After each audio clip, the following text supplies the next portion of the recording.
Hello friends, last time we did the solubility of solid in a liquid और हमने discuss किया कि कैसे सॉल्यूट और सॉल्वेंट जब मिलके सॉल्यूशन बनाते हैं तो क्रिस्टलाइजेशन और डिसोल्यूशन प्रोसेस में इक्विलिब्रियम रहता है। हमने सैचुरेटेड और अनसैचुरेटेड सॉल्यूशंस के बारे में स्टडी किया। अब हम फिर से solubility of solid in a liquid study करेंगे, लेकिन हम इफेक्ट देखेंगे किसका? टेम्परेचर का। Now we will study the effect of temperature किसके ऊपर? On solubility of a solid in a liquid। किसी भी सॉलिड की लिक्विड सॉल्वेंट के अंदर सॉल्युबिलिटी टेम्परेचर से कैसे इफेक्ट होती है। हमें इसके लिए एक चीज़ देखनी पड़ेगी। हमने डिसोल्यूशन और क्रिस्टलाइजेशन प्रोसेस स्टडी किए थे। जब भी हम किसी सॉल्वेंट के अंदर, लिक्विड सॉल्वेंट के अंदर सॉलिड सॉल्यूट डालते हैं, we are adding solid solute. हमने जो प्रोसेस डिस्कस किया था विच इज डिसोल्यूशन। अगर तो डिसोल्यूशन प्रोसेस एंडोथर्मिक है, यानी सॉलिड सॉल्यूट का घुल के सॉल्वेंट के अंदर मिक्स हो जाना और सॉल्यूशन में आना, सॉल्यूशन फॉर्म में आना, अगर उस प्रोसेस के लिए एनर्जी चाहिए, means energy is required, energy required यानी डेल्टा एच फॉर डिसोल्यूशन अगर पॉजिटिव है, energy required is always positive, energy required है यानी प्रोसेस अगर एंडोथर्मिक होगा तो नियरली सैचुरेटेड सॉल्यूशन में सॉल्युबिलिटी जो है इंक्रीज करेगी टेम्परेचर के साथ, क्योंकि टेम्परेचर भी एक तरह की क्या है? Heat energy. टेम्परेचर एक तरह की हीट एनर्जी है।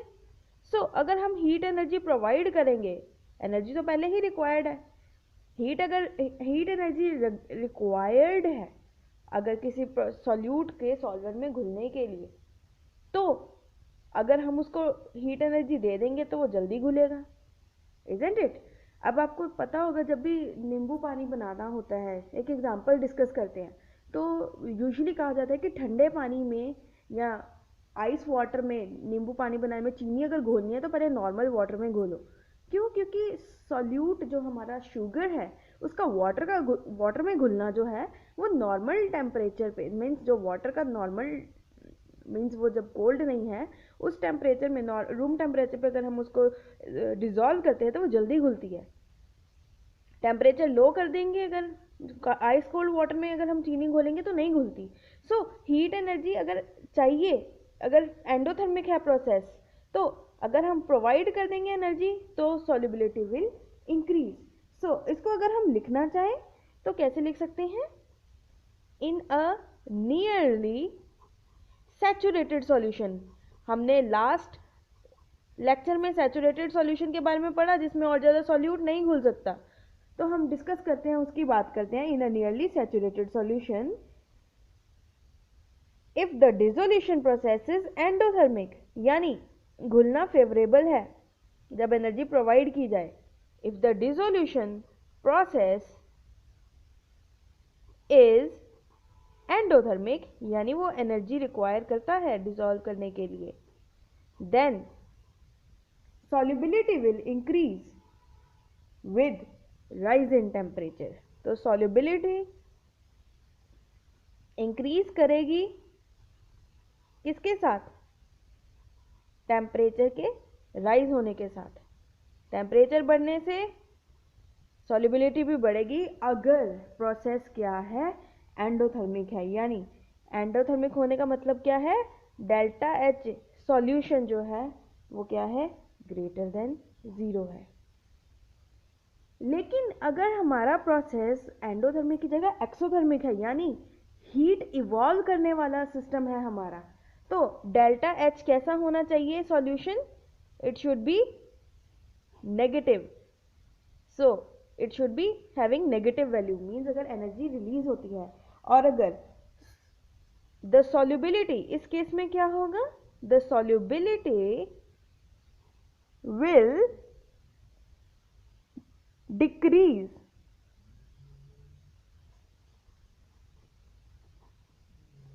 with rise in temperature if the process is exothermic. So effect of temperature on solubility of a solid solute. Solid solute को जब लिक्विड में घोलना है तो टेम्परेचर का इफेक्ट क्या है? टेम्परेचर बढ़ेगा तो सॉल्युबिलिटी बढ़ेगी, किस केस में? एंडोथर्मिक केस में। टेम्परेचर घटेगा तो सॉल्युबिलिटी के ऊपर क्या इफेक्ट होगा? एक्सोथर्मिक के केस में कि टेम्परेचर बढ़ा देंगे अगर हम एक्सोथर्मिक के केस में तो सॉल्युबिलिटी डिक्रीज कर जाएगी। So this is the effect of temperature on solubility of solid in a liquid. अब डिस्कस करते हैं effect of pressure. So pressure का क्या इफेक्ट होगा अगर हम सॉल्युबिलिटी डिस्कस करें? हमें पता है कि जो सॉल्यूट पार्टिकल अगर सॉलिड है, इफेक्ट ऑफ प्रेशर किसके ऊपर? Solubility of solid in a liquid. Temperature की बात तो हमने की, लेकिन प्रेशर के केस में सॉलिड सॉल्यूट जो है उसकी solubility in the liquid solvent ज़्यादा इफेक्ट नहीं होगी, क्योंकि प्रेशर जो है उसका कोई सिग्निफिकेंट होता ही नहीं है सॉल्युबिलिटी के ऊपर, क्योंकि solids and liquids are generally incompressible. So हम इसको कैसे स्टेट करेंगे? हम इसको लिखेंगे कैसे? Pressure does not effect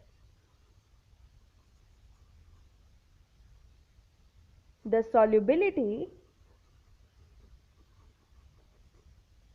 of a solid solute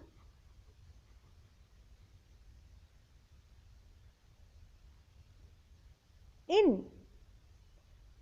liquid solvent. क्यों? Because solids and liquids are highly incompressible. जब वो इनकम्प्रेसिबल है तो उनके जो सॉलिड जो है उसके ऊपर प्रेशर का इतना कोई सिग्निफिकेंट चेंज नहीं होगा। सो प्रेशर के ऊपर हम इतना रिलाई नहीं कर सकते अगर हम चेंजेस देखना चाहते हैं सॉल्युबिलिटी में, अगर हम सॉलिड सॉल्यूट को लिक्विड सॉल्वेंट के अंदर घोल रहे हैं। सो ये तो था टॉपिक जब हमने सॉलिड सॉल्यूट को लिक्विड सॉल्वेंट में घोलने की बात की। Now what is the other thing which we will be studying right now? वो क्या है? Solubility of a gas in a liquid. अब हम किसकी सॉल्युबिलिटी स्टडी करेंगे? किसी भी गैस की लिक्विड में सॉल्युबिलिटी कैसी होगी। So let us study that. आपको पता है गैसेस लिक्विड में घुलती हैं। You have seen, you know,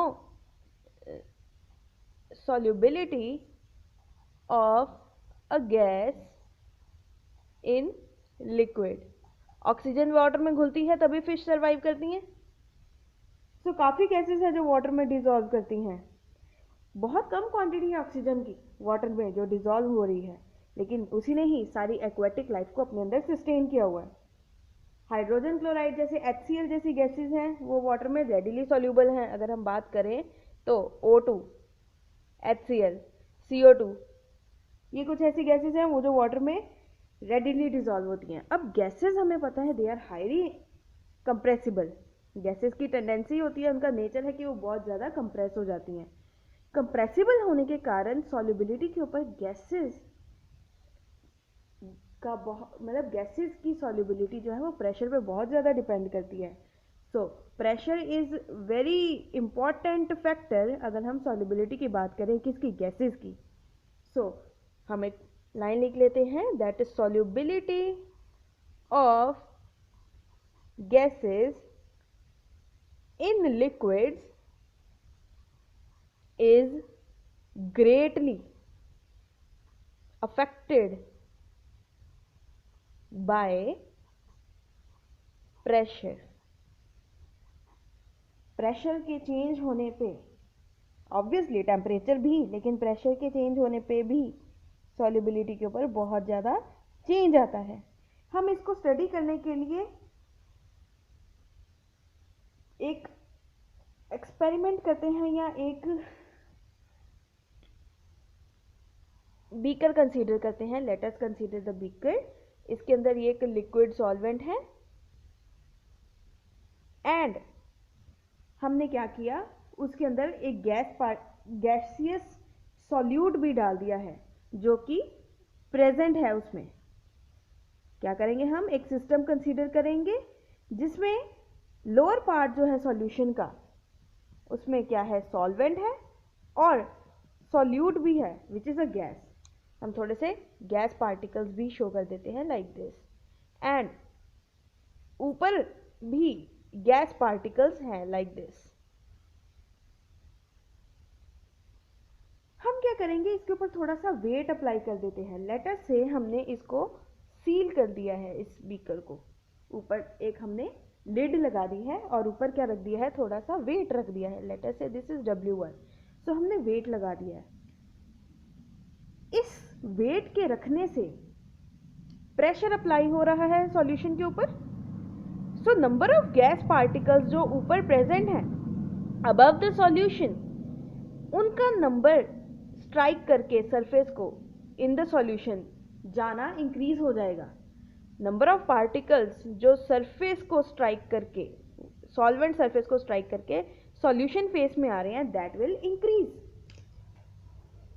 ये पार्टिकल्स सॉल्यूशन फेस में आ रहे हैं, लेकिन उतने ही नंबर ऑफ पार्टिकल्स जो क्या करेंगे, लीव करेंगे सॉल्यूशन को और ऊपर गैसियस स्टेट में एग्जिस्ट करने की कोशिश करेंगे। सो हम क्या करते हैं, एक और सेम बीकर ड्रॉ करते हैं और एक सिचुएशन चेंज कर देते हैं। सो लेट अस सी क्या करेंगे हमने सेम बीकर लिया और ये है सॉल्वेंट मॉलिक्यूल्स।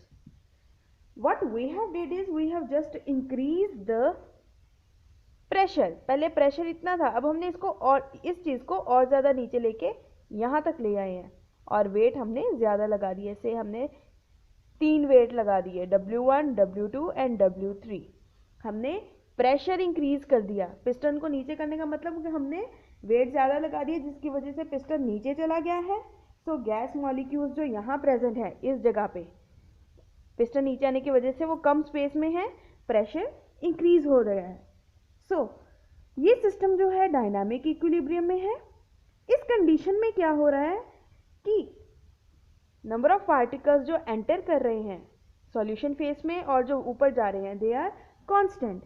लेकिन जब हमने ज़्यादा प्रेशर अप्लाई कर दिया है कंप्रेस करके, number of gaseous particles per unit volume जो नीचे जा रहे हैं वो इंक्रीज हो जाएंगे और जो नंबर ऑफ पार्टिकल्स ऊपर जा रहे हैं वो भी इंक्रीज हो जाएंगे। मीन्स एक नया इक्विलिब्रियम एस्टेब्लिश हो जाएगा। Means number of gaseous particles जो यहाँ हैं और जो नीचे जा रहे हैं पर यूनिट वॉल्यूम जो गैसियस पार्टिकल्स, अगर मैं एक 1 सेंटीमीटर क्यूब वॉल्यूम एज्यूम करो तो इसमें अगर पहले एक पार्टिकल था गैस का, तब उसमें 3 पार्टिकल आ जाएंगे कंप्रेशन करने से। So the number of particles, gaseous particles per unit volume जो सॉल्यूशन में ऊपर हैं और जो नीचे हैं वो दोनों ही इंक्रीज कर जाएंगे। मीन्स ओवर द सॉल्यूशन जो नंबर ऑफ गैसियस पार्टिकल्स हैं वो भी इंक्रीज करेंगे एंड जो नीचे आ रहे हैं इन द सॉल्यूशन वो भी इंक्रीज कर जाएंगे। अब सॉल्युबिलिटी गैस की बढ़ेगी प्रेशर के साथ और एक नया इक्विलिब्रियम एस्टेब्लिश हो जाएगा। सिंस ये नंबर ऑफ पार्टिकल्स बढ़ रहे हैं, इससे हमें क्या पता चल गया कि प्रेशर अप्लाई करने से सॉल्युबिलिटी क्या कर रही है, इंक्रीज कर रही है। यहाँ पे नंबर ऑफ पार्टिकल्स जो ओवर द सॉल्यूशन थे वो कम थे, प्रेशर अप्लाई करने से यूनिट वॉल्यूम में पार्टिकल्स जो हैं वो ज़्यादा हो गए हैं। यहाँ पे 1 है तो यहाँ पे 3 हो गए हैं। और सिमिलरली सॉल्यूशन में भी हमने देखा कि per unit volume number of particles बढ़ गए हैं, एक नया इक्विलिब्रियम एस्टेब्लिश हो गया है। So this says that with increase in pressure the compressibility of gases increases और उनका सॉल्वेंट में, लिक्विड सॉल्वेंट में घुलना भी बढ़ जाता है। एंड इस चीज़ को सबसे पहले जिसने डिस्कस किया था, that person was Henry. Henry was the first person who said that number of gaseous particles coming into the solution and those going out from the solution increases when we increase the pressure. And उसने अपना law दिया which is known as Henry's law. हम इसकी statement देखेंगे. There are various statements for this law. We will study one by one and we will discuss that. So first statement जो Henry ने दी वो थी the solubility of a gas in a liquid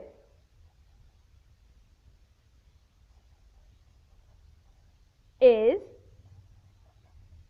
directly proportional.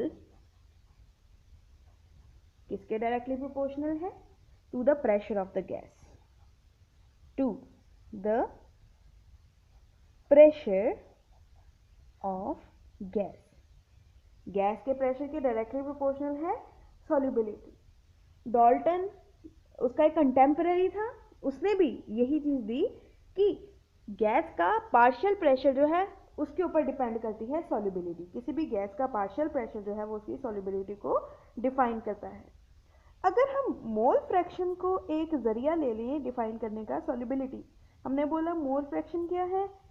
Mole fraction एक term है, एक method है जिससे हम बता सकते हैं कितना अमाउंट प्रेजेंट है कितने सॉल्वेंट में. हमने अमाउंट निकालने के लिए ही कंसंट्रेशन का मीनिंग क्या है? किसी भी सॉल्यूट की सॉल्वेंट में कितनी अमाउंट है वो उसकी क्या है? कंसंट्रेशन. और सॉल्युबिलिटी भी क्या है? मैक्सिमम अमाउंट कितनी सॉल्वेंट की डिसॉल्व हो सकती है. तो हम सॉल्युबिलिटी को मोल फ्रैक्शन के टर्म्स में स्टडी कर सकते हैं ना. सो हेनरी ने सॉल्युबिलिटी ऑफ अ गैस को अगर मोल फ्रैक्शन के टर्म में कंसीडर किया तो उसने एक नया लॉ दिया. सो हम इस चीज को और कैसे लिख सकते हैं? और the mole fraction of a gas in the solution is directly proportional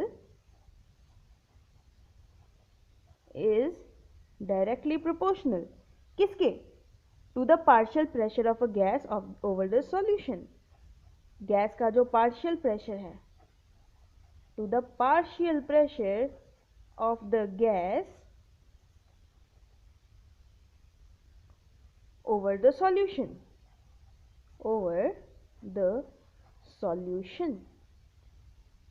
Yes.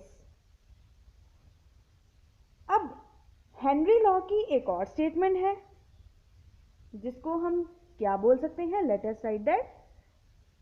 The partial pressure of the gas in the vapour phase P. Partial pressure को हमने P नाम दिया है, डिनोट किया है P से. In the vapour phase P means जब gas vapour phase में है तब जो प्रेशर लगाएगी that is P. The partial pressure of the gas in the vapour phase P is proportional. किसके प्रोपोर्शनल है? Is proportional to the mole fraction of the gas x. हमने mole fraction discuss की थी, उसका symbol दिया था x. Mole fraction of the gas जिसको हम क्या डिनोट करेंगे? x.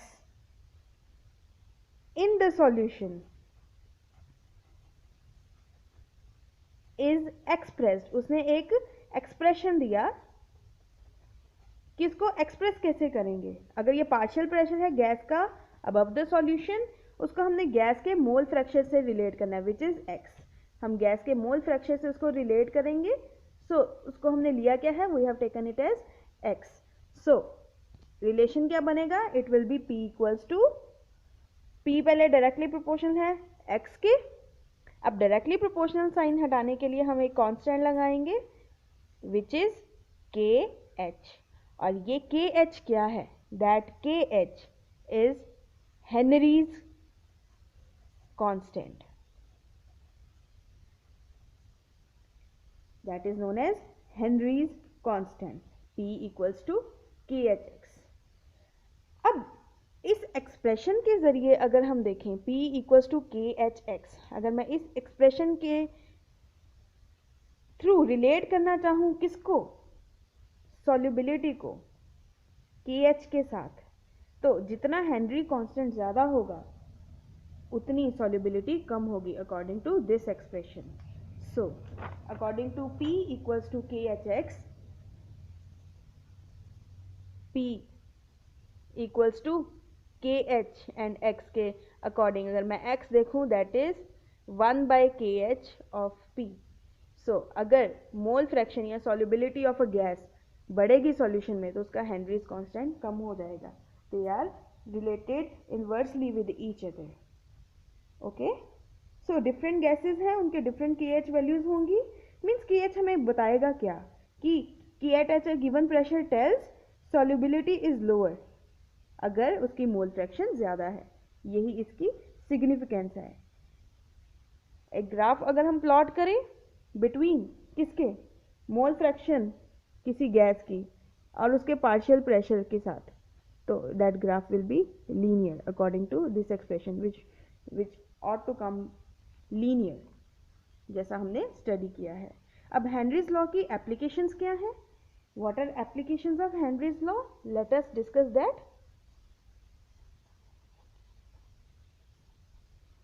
अब सॉल्युबिलिटी कार्बन डाइऑक्साइड की सॉफ्ट ड्रिंक्स में हमें पता है, सॉफ्ट ड्रिंक्स में सबसे ज़्यादा क्या जो गैस यूज होती है दैट इज CO2. उसको हम बहुत हाई प्रेशर पे डालते हैं. Bottle is sealed under high pressure. CO2 in soft drinks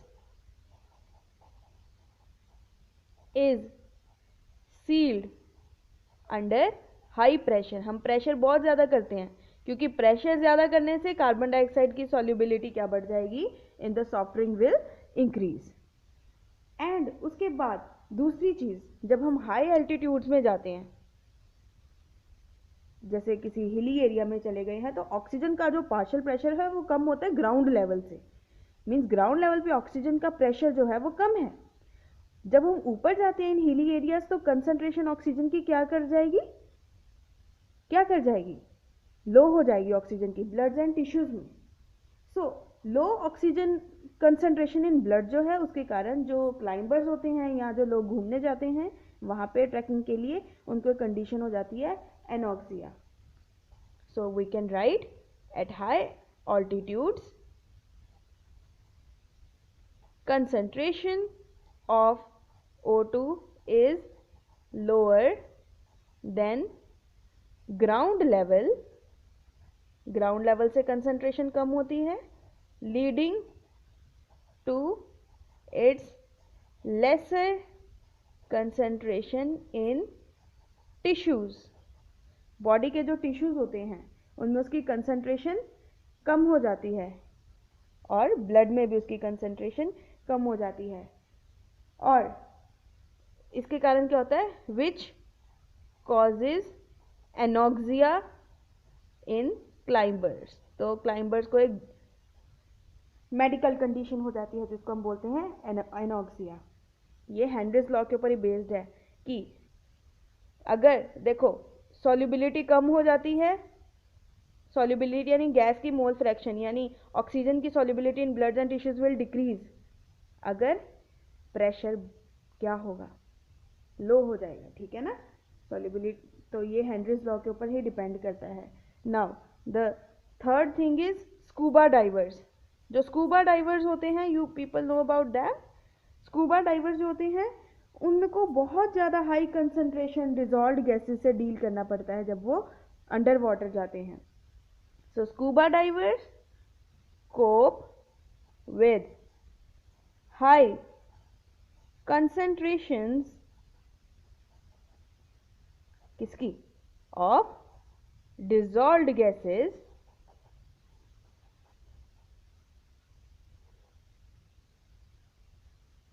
while breathing in air at high pressure under water. Under water बहुत ज़्यादा प्रेशर होता है, सो डिजॉल्व्ड गैसेस की जो कंसंट्रेशन है वो बढ़ जाती है. सो ब्रीदिंग करने में उनको प्रॉब्लम होती है. तो इंक्रीज्ड प्रेशर होने के कारण क्या होता है, एटमॉस्फेरिक गैसेस की सॉल्युबिलिटी बढ़ जाती है. increased pressure increases solubility. I will write solubility again. Increases solubility of atmospheric gases in blood.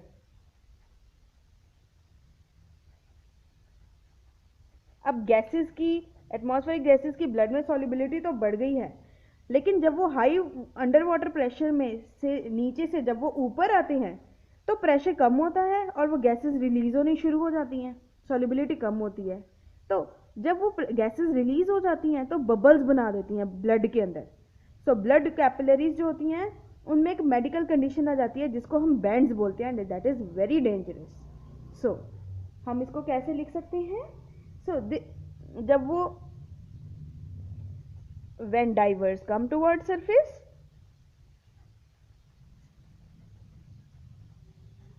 when divers comes towards surface, they release the dissolved